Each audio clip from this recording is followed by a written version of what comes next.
সমুদ্র স্নানে অনেক ক্ষেত্রে পর্যটকরা মহা বিপদে পড়েন। অনেক ক্ষেত্রে তলিয়ে যাওয়ার ঘটনা ঘটে, ভেসে যাওয়ার ঘটনা ঘটে। তাই পর্যটকদের সুরক্ষার স্বার্থে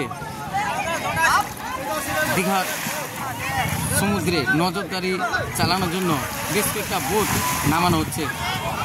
দীঘা থানা এবং দীঘা মহানা থানার যারা সিভিল ডিফেন্স কর্মী অর্থাৎ নুলিয়া কর্মী রয়েছেন, ডিএমজি কর্মী রয়েছেন, পুলিশ কর্মী রয়েছেন, তারা এই মুহূর্তে সমস্ত বোটগুলিকে জলে নামাচ্ছেন এবং বোটে চেপে তারা এক প্রান্ত থেকে আরেক প্রান্ত প্রত্যেকটা স্নানঘাটে ছুটে চলবেন এবং নজরদারি চালাবেন। পর্যটকদের সুরক্ষার সাথে সমস্ত স্পিডবোটগুলোকে জলে নামানো হচ্ছে, ছুটে চলবেন নুলিয়া কর্মীরা ওই দিঘা থেকে নিউ দিঘা আরেক প্রান্ত পর্যন্ত।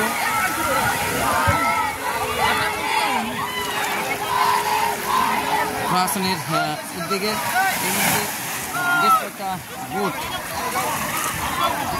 দীঘার সৈকতে নিয়ে আসা হয়েছে এবং সেগুলোকে পরপর জলে নামানো আছে। ওল্ড দীঘাতে নির্দেশ যতগুলো স্নানঘাট রয়েছে প্রত্যেকটা স্নানঘাটে ঘুরেই সমুদ্রে এক প্রান্তে আরেক প্রান্ত তারা নজরদারি চালাবেন। যে কোনো মুহূর্তে পর্যটকরা বিপদের সম্মুখীন হলেন তারা সঙ্গে সঙ্গে এই সমস্ত বোটে করে তাদেরকে সুরক্ষা দেওয়ার জন্য তারা হাতে করেন এবং তাদেরকে উদ্ধার করতে সমর্থ হবেন।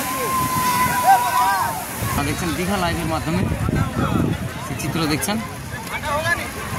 পর্যটকদের সুরক্ষার জন্য প্রশাসনের এই উদ্যোগকে অনেকে সাধুবাদ জানাচ্ছেন। প্রায় বিপদ ঘটে পর্যটকদের, প্রায় বিপদে পড়ে পর্যটকরা অনেক সময় সমুদ্রে চলে যাওয়ার ঘটনা ঘটে। তাই এই বোটে করে নজরদারি চালালে যে সমস্ত পর্যটকরা হয়তো কোনোভাবে হয়তো তলিয়ে যাবেন বা ভেসে যাবেন তাদেরকে দ্রুত উদ্ধার করতে পারবেন মিডিয়া কর্মীরা।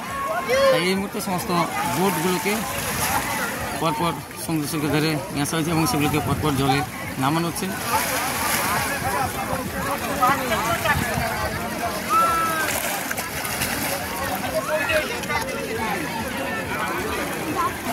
একের উপর এক সমস্ত স্পিড বোটগুলোকে জলে নামানো হচ্ছে। সমুদ্রগুলো রড বরাবর ছুটে চলবে এই সমস্ত স্পিড বোটগুলো। মহিলা কর্মী, ডিএমজি কর্মীরা তারা বোটে চেপেই নজরদারি চালাবেন।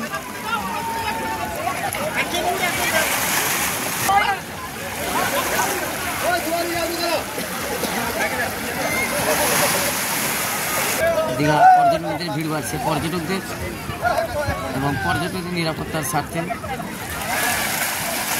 সুরক্ষার স্বার্থে দীঘায় নামানো হচ্ছে স্পিডবোট। এক প্রান্ত থেকে আরেক প্রান্ত পর্যন্ত স্পিডবোট ছুটে চলবে। স্পিডবোটে চেপে নজরদারি চালাবেন নুলিয়া কর্মীরা।